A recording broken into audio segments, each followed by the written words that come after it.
Ça devient dangereux de circuler en voiture dans la métropole. L'actualité est dominée par une course-poursuite qui se termine mal à Grenoble et une voiture de service qui aurait trop souvent été utilisée à des fins personnelles par le président de la métropole, Christophe Ferrari.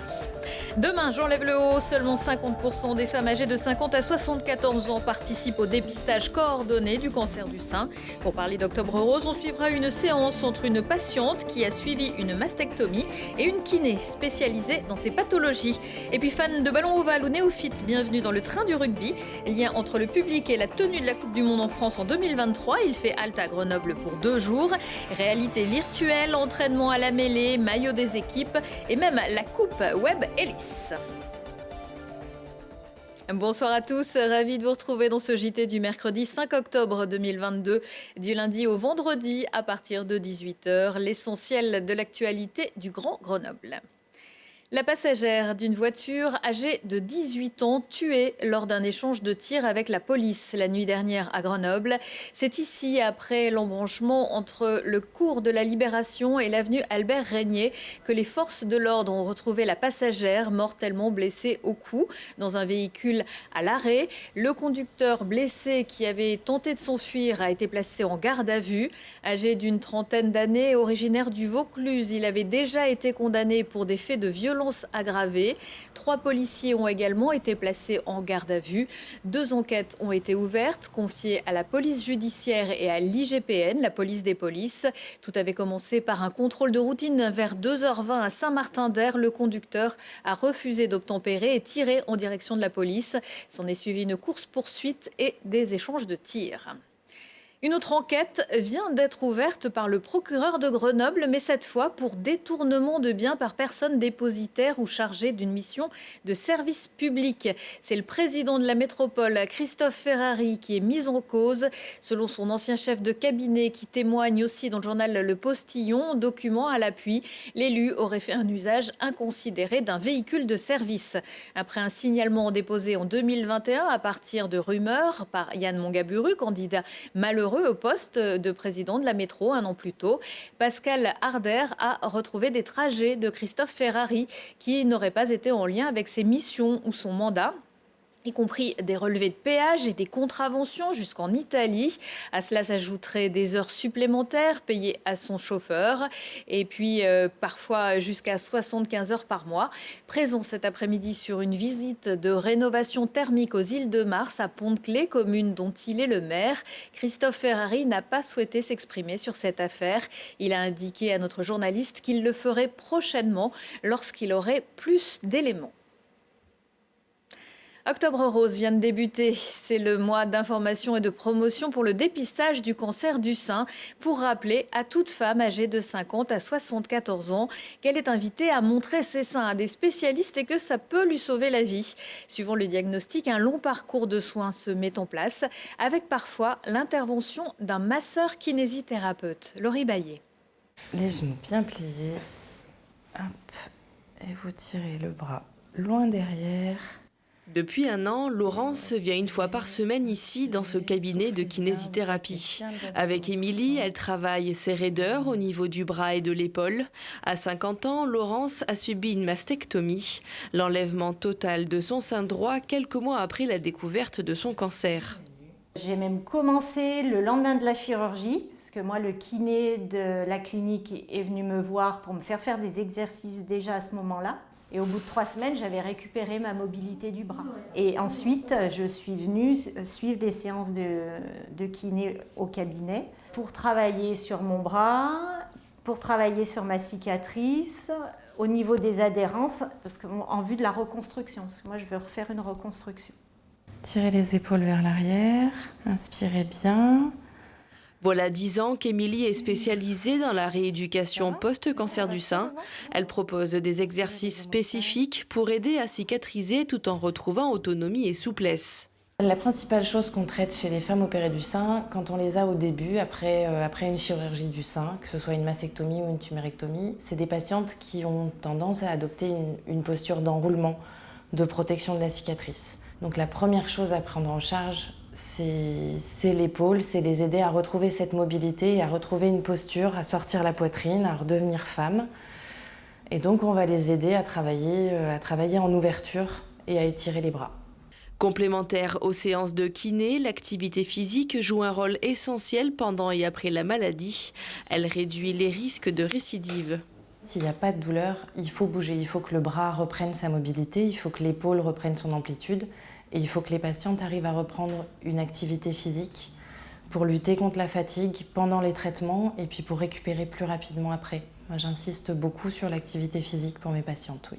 Émilie fait partie du RKS, le réseau national des kinésithérapeutes du sein. Il référence sur toute la France les kinés formés spécifiquement dans la prise en charge des femmes opérées d'un cancer du sein et à ce jour, ils sont 600.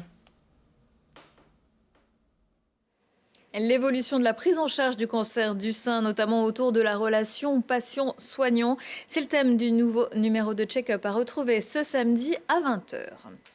Après Strasbourg, Lille ou Bordeaux, Grenoble boycotte à son tour la Coupe du Monde de foot au Qatar qui aura lieu du 20 novembre au 18 décembre.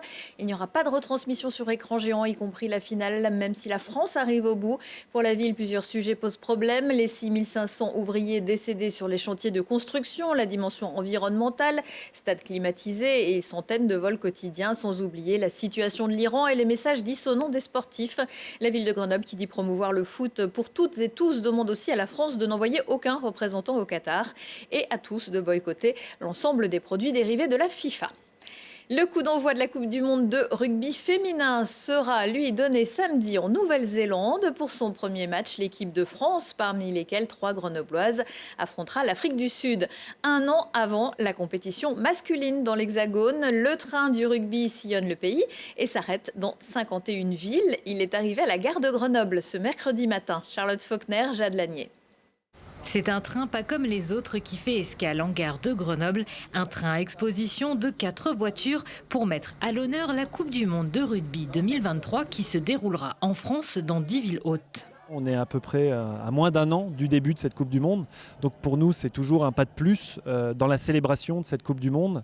C'est aussi l'objectif pour le comité d'organisation, pour France 2023, d'aller à la rencontre de l'ensemble des Français, l'ensemble des territoires. On sait qu'effectivement, la promesse qui a été faite et qui est tenue aujourd'hui, c'est que chaque spectateur, chaque habitant effectivement aujourd'hui en France est à moins de 2 heures d'un site de compétition.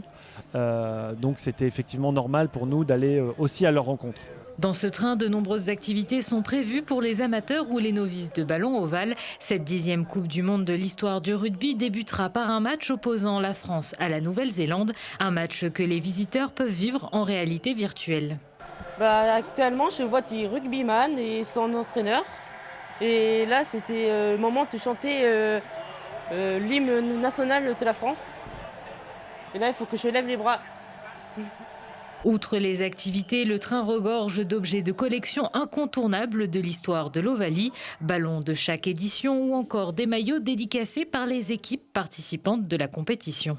C'est très bien, moi je suis venu avec ma famille donc, pour faire découvrir aux enfants les différentes équipes, cet univers-là de la Coupe du Monde qui est vraiment sympa et puis voir un peu les maillots, les hymnes, c'est agréable et puis les enfants sont fans de ça, même nous il faut le dire aussi. À la fin de la visite, c'est une surprise de taille qui attend les visiteurs, la présence du trophée Webb Ellis remis aux vainqueurs de la compétition tous les 4 ans. C'est magnifique, c'est bien pour les fans, puisque la Coupe du Monde se déroulera en France. Et c'est bien du coup pour montrer aux gens ce qu'est le rugby. De montrer comme ça à tant de gens, la Coupe c'est quand même incroyable quoi. La Coupe du Monde de rugby débutera le 8 septembre prochain. 660 joueurs du monde entier sont attendus pour 48 matchs. Près de 2 millions de billets ont déjà été vendus pour l'événement. Et le train se visite encore demain jeudi gratuitement en gare de Grenoble de 11h à 15h30. Habitués ces dernières journées de Ligue Magnus à des différences de buts importantes, les brûleurs de loups ont à leur tour fait les frais d'une équipe bien supérieure mardi soir à Pôle Sud. Pour le 5e match dans cette édition de Coupe d'Europe, les Grenoblois ont été largement vaincus par les quadruples vainqueurs de la CHL, les Suédois de Frölunda, sur le score de 10 buts à 2. Au bout de 21 minutes, on dénombrait déjà 7 buts à 0. Les joueurs de Göteborg étaient bien plus forts dans tous les compartiments de jeu. Nicolas Deschamps et Kyle Hardy ont sauvé l'honneur à la 38e minute et vers la fin du match en inscrivant 2 buts devant 3450 spectateurs. La semaine prochaine, ce sera au tour de Grenoble de se déplacer en Suède. Le jeudi, c'est sorti avec pas mal de rendez-vous dans l'agenda, entre autres le festival Pastoralisme et Grands Espaces qui commence donc jeudi après-midi à Grenoble, mené par la Fédération des Alpages et l'association Auteurs. Cette année, 18 films sont en compétition sur les vies de bergères et de bergers, d'éleveurs, en France et en Italie, et de ce que ces activités essentielles impliquent. Première projection à 14h au club et sur la place Victor Hugo, le village festival avec ses rencontres, ses apéros, son pôle pédagogique ou des démonstrations de filage de la laine, avec aussi en ville pas mal d'expos. Autre festival vu d'en face, le Festival international du film LGBTQIA+, de l'Agglo de Grenoble célèbre sa 22e édition. Coup d'envoi le 6 octobre avec un concert au ciel, une expo et une soirée à la bobine. Clôture le 22 au Bar Radis avec une partie des 12 travelots d'Hercule. Entre les deux, une douzaine de séances, dont 2 de courts-métrages, des documentaires, des avant-premières et des œuvres récentes traitant de sujets plus près des problématiques du quotidien. Côté musique, sur le campus de Saint-Martin-d'Air, à Ève, une soirée concoctée par Mix Arts avec les Furieux de Mounouch pour un mélange sauvage et instinctif de house, dubstep, hip-hop et jazz. Venus tout droit de Brooklyn, les musiciens ont été interdits de jouer dans le métro de New York à cause de leur sale réputation d'agitateurs. Début du concert à 20h. Beaucoup plus calme, le duo féminin Nebraska Jones vous entraînera au local à Saint-Égrève jeudi soir. Mélanie à la guitare et Manon à la contrebasse se sont donnés pour mission de jouer de la musique folk à Grenoble, quitte à reprendre à leur sauce des morceaux pop ou funk. Nebraska Jones assurera aussi la première partie de Gunwood vendredi à la Source à Fontaine. Et puis de la musique encore dans Si on parlait à 19h15, 20h15 et 23h15. Thibault Leduc reçoit le groupe MPL, anciennement Ma Pauvre Lucette, qui vient présenter son nouvel album Bonhomme, avec aussi un écrivain et un champion du monde de boomerang. Retour de l'actu dans 1 heure et en replay sur télégrenoble.net. Je vous souhaite à tous une excellente soirée.